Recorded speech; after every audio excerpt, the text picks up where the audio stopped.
ఇరాన్తో పెరుగుతున్న ఉద్రిక్తతల వేళ అమెరికా అధ్యక్షుడు డొనాల్డ్ ట్రంప్ మరోసారి హెచ్చరికలు జారీ చేశారు. ఇరాన్ నుంచి నష్టపరిహారం డిమాండ్ చేయడమే కాకుండా ఆ దేశంపై భారీ సైనిక చర్య చేపట్టే అవకాశాన్ని తోసిపుచ్చలేమని స్పష్టం చేశారు.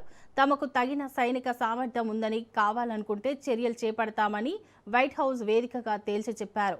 ప్రస్తుతం వ్యూహాత్మక హార్మూజ్ జలసంధి పూర్తిగా తమ నేవీ నియంత్రణలోనే ఉందని, ఉక్కుగోడలా కాపలా కాస్తున్నామని ట్రంప్ పేర్కొనడం పశ్చిమాసియాలో తీవ్రంగా చర్చనీయాంశంగా మారింది.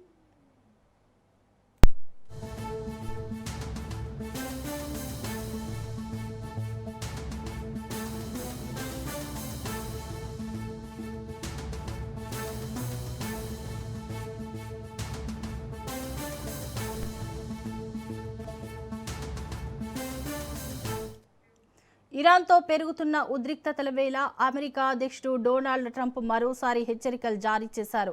ఇరాన్ నుంచి నష్టపరిహారం డిమాండ్ చేయడమే కాకుండా ఆ దేశంపై భారీ సైనిక చర్య చేపట్టే అవకాశాన్ని తోసిపుచ్చలేమని స్పష్టం చేశారు. తమకు తగిన సైనిక సామర్థ్యం ఉందని, కావాలనుకుంటే చర్యలు చేపడతామని వైట్ హౌస్ వేదికగా తేల్చి చెప్పారు. ప్రస్తుతం వ్యూహాత్మక హార్మూజ్ జలసంధి పూర్తిగా తమ నేవీ నియంత్రణలోనే ఉందని, ఉక్కుగోడలా కాపలా కాస్తున్నామని ట్రంప్ పేర్కొనడం పశ్చిమాసియాలో తీవ్రంగా చర్చనీయాంశంగా మారింది.